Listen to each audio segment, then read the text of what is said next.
আসসালামু আলাইকুম। আজকে প্রচণ্ড জ্বর। গতকালকে আসার সময় বিকালে বৃষ্টিতে ভিজা হয়েছিল। ভাবছি বৃষ্টি আসবে না।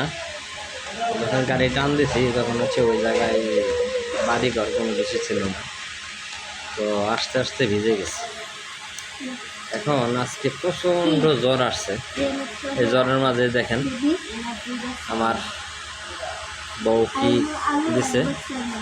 হ্যাঁ, দেখেন দিছে এটা চাউল ভাইজা, চা পাইলে বলে ভালো লাগবে। ঠিক আছে, এই যে আমার ছেলে পরে দিয়েছে পাও চাপা দিতে। উনি পাও না চাপা দিয়া উনি হচ্ছে ই করতেছে, আমার একটু পাও চাপা দিয়ে 50টি আসাই। ঠিক আছে, প্রচণ্ড জ্বর। সবাই দোয়া করবেন যাতে খুব চালু করে সুস্থ হয়ে যায় এবং আবার হচ্ছে কাজে যোগদান করতে পারি। জি, আসসালামু আলাইকুম।